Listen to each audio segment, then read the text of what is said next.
अहिंसा, समता, तुष्टि। समता भी आत्मा का ही वरदान है। तुष्टि, तृप्त हो जाना, तप भी आत्मा से निकला है। दान भी, यश भी और अपयश भी। यश मिलता है तो आत्मा के प्रसाद से मिलता है, और अपयश मिलता है, गाली गलौज मिलती है, अपमान मिलता है, वो भी आत्मा का ही नियोजन से। क्यों उलझ गए हम यश को लेके, बहिर्मुख हो गए। जहां अपयश मिला, अपमान हुआ, मन लौट के अपने में आता है उसमें। जिन जिनको बहुत भारी अपमान हुआ, उन्होंने जीवन में पाया अचानक सब कुछ गिर गया, मैं केंद्रित हो गया। क्यों, मेरा अभी कोई नहीं, ये भाव आ गया।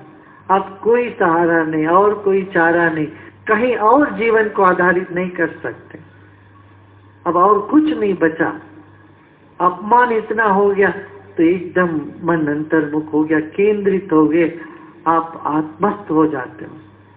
ये नहीं सोचना सिर्फ यश मिलता है वही व्यक्ति ऊपर उठता है, जिनको अपमान मिलता है वो भी व्यक्ति ऊपर उठने लगता है, यदि वो असम्मूढ़ हो, बुद्धिमान हो तो। हर अपमान को दवा समझो, हर अपमान को आत्मा की ओर एक प्रस्थान समझना। क्यों, अपमान निकला भी वहीं से, जहां से सम्मान निकला वहीं से अपमान भी निकला।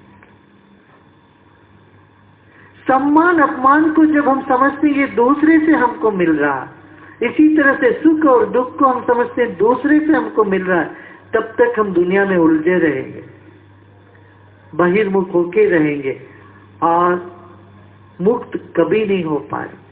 मुक्त होना हो तो ये एक बात समझना चाहिए, कष्टस्य सुखस्य न कोपि दाता। सुख और दुख का कोई और दाता नहीं है, वो सब मुझसे ही निकला है, मेरी अपनी ही चेतना से निकला है। जब भी आपको लगे आपने किसी को कष्ट दिया, समझना आप किसी को कष्ट दे ही नहीं सकते। कई बार लोग बड़े इस बात को लेके दुखी हो जाते हैं, अरे मैंने मेरे बाप को दुख कर दिया, इनको दुखी कर दिया, किसी और को दुखी कर दिया, और जीवन भर आत्मग्लानि से जूझते रहते, गिल्ट में जूझते रहते। मैं उनको कहूंगा, देखो आप किसी को दुख दे नहीं सकोगे, दे नहीं सकते। आप ऐसे किसी को सुख भी नहीं दे सकते, जिसके भाग्य में नहीं है वो सुख नहीं अनुभव कर सकता, और वैसे दुख भी नहीं अनुभव कर सकते कोई भी। इसलिए कष्टस्य सुखस्य न कोपि दाता, ये बहुत बढ़िया एक सूत्र है। आप इतना याद रखो तो आपको बहुत काम आ जाएगा। जब आपको ग्लानि होता है तो मन में ये बात आ जाए, कष्टस्य सुखस्य न कोपि दाता। सुख के लिए कष्ट के लिए कोई और देने वाला नहीं होता। उसी वक्त मन शांत हो जाए, ग्लानि से हम बच सकते हैं। ऐसे मान अपमान दोनों आत्मा से निकली, दूसरा कौन हमको अपमानित कर सकता? कर ही नहीं सकते। हम न चाहे तो किसी से हमको अपमान नहीं होता है। हम बैठे रहते हैं ऐसे आंख कान सब खोल करके कि कोई अपमान जरा सा करे हम हावी हो जाते हैं, तुमने मेरे अपमान कर दिया। करने दो जो जितना करे। अरे जो अपमानित करता है दूसरे को नहीं कर रहा, खुद को ही कर, क्योंकि उसी के अंदर से निकल रहा वो अपमान। जो गाली देता है व्यक्ति वो खुद अपना दिखा रहा है, जो निंदा कर रहा है व्यक्ति वो खुद अपने स्वरूप दिखा रहा है, बस मेरा स्तर इतना है, यहाँ हूं। गाली गलौज देने वाला व्यक्ति अपना ही सूचना दे रहा है आपको, आपको कुछ नहीं बिगड़ना उससे। जो कोई आपको कहे गधे, उसके दिमाग में गधे ही बैठा है, इसी तरह से तप पर भी, दान पर भी, आप दान करते हो तो बस थोड़ा सा दान कर दिया, आप जिंदगी भर उसी पर चर्चा करते रहे।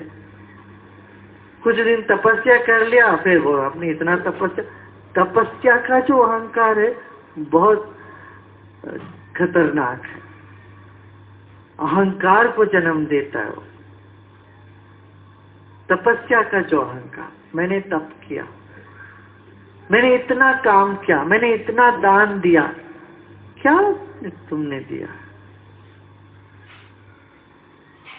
ये सब सोच सोच के तुम दुखी हो जाते हो। तप करने वाले व्यक्ति भी दुखी हो जाते, क्यों? मैंने इतना तप किया, मुझे थोड़ा सा मिला या कुछ मिला ही नहीं। तप करके जिनके हाथ घुटने लगे, ये नास्तिक होते हैं लोग। इतने व्रत करते हैं, इतने मंदिर तीर्थ सब जगह घूम घूम के, आप कहते हैं मैं इतना सब किया, मुझे कुछ नहीं हाथ लगा, बस नास्तिक बन जाता। ये सब ऐसे बकवास है, ये सब ऐसे बेकार है।